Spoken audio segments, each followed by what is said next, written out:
video. Keep on watching! For today's video, meron nga kaming pupuntahan dito nga located sa may palengke ng Limay. Ito nga ang Urban Wingyupsal. Wingyupsal dahil only wings daw siya and only samgyupsal. Itong location nga nila is dating car wash. And ito ngayon is samgyupsalan na nga siya. At malawak yung space nila dito. Pwedeng mag-parking din dito sa may pinakagilid. And ito nga yung mga package na ino-offer nila. Meron silang 199, 239, 339, 439, and 539. Depende sa inyo kung ano yung gusto ninyo. May mga kasama na yung only wings and only somji. Ang maganda pa dito, self-serving nga guys yung mga gagamitin natin for somji. Marami ditong gamit. Iyan nga katulad ng mga utensils. And then, dito na rin tayo kukuha ng mga side dishes at yung mga pork.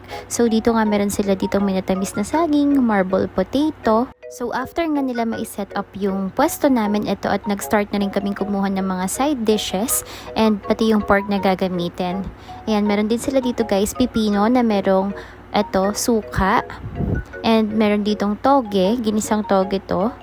Yan, at si Joy nga, favorite niya kasi yan, yung pipino na may suka. Ako talaga hate ko yung suka. Nababahuan talaga ako dyan. So, meron din sila ditong kimchi and fish cake. So, maraming mga side dishes na pagpipilian. Nandito rin yung lettuce. And sa katabi ng lettuce, japchae yung nilalagay nila dyan. Eto nga at nag-start na rin si Joy na kumuha ng lettuce na gagamitin namin. At nandito rin pala yung mga plain pork, yung marinated pork, tsaka yung iba't ibang klase ng pork and iba pang mga side dishes na pwede nating kuhanin. Depende sa package, syempre na in-avail natin. Meron din sila ditong rice, kung gusto nyo syempre mag-rice. And ito, meron din silang salt and pepper, pantimpla natin. Then meron din ditong cheese, tsaka itong sauce. O diba, isa nga to sa mga na-amaze ako dito nga sa Urban Wingyupsal kasi nga self-service siya. So makaka-unli ka talaga. Pwede kang magpabalik-balik ng ilang beses dito nga sa pagkuha ng mga side dishes at ng pork. So since only nga ito, only ka rin talagang makakabalik-balik at mag-refill ng mga mauubos nyo.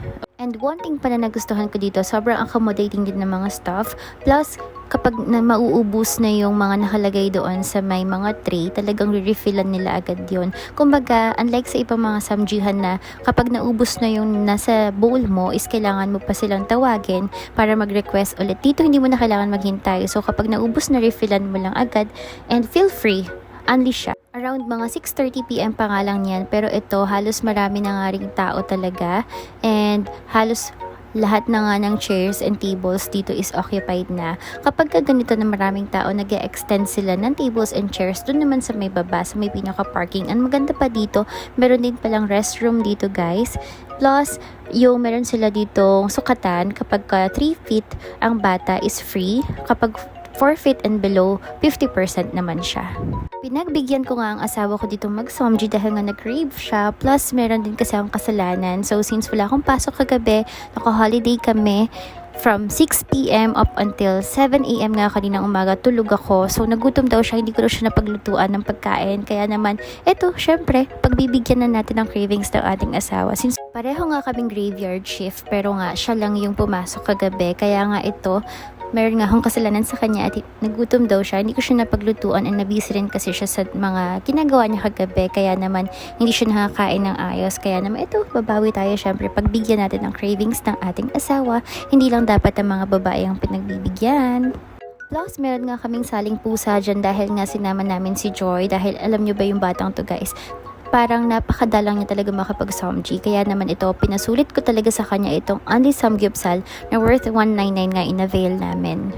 Sinabi ko nga sa kanya na kapag di niya nasulat, ibabalik niya sa akin yung bayad. Kaya naman yan, sa takot niya talaga namang sinulit niya. At nakita ko naman talagang busog na busog siya. Nakailang balik nga kami ng refill dyan ng mga pork, side dishes. Talagang sulit na sulit namin siya guys.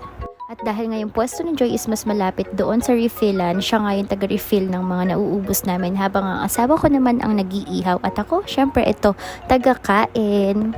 Kapag nagsasamji nga kami, favorite ko talaga yung minatamis na saging guys. Hindi kompleto yung mga side dishes para sa akin kapag wala yung minatamis na saging. Isa lang talaga yun sa pinaka hinahanap-hanap ko talaga at masusulit ko talaga ang samji kapag meron nun. Nakailang refill nga ako dyan ng minatamis na saging. Then eto, tinanong ko nga yung asawa ko kung na-craving satisfied na ba siya at craving satisfied naman na siya sa kanyang somji. So ayan, good job nga tayo dyan. And after nga nito, hindi rin naman kami nagtagal ng more than an hour doon. Umalis na rin kami. Pero bago kami umuwi, dumaan nga muna kami dito sa Limay Park dahil nga magpapaihaw kami ng barbecue. Niloloko ko nga si Joy dyan na magba-barbecue pa kami pero laking tanggi niya nga kasi umay na siya sa karne.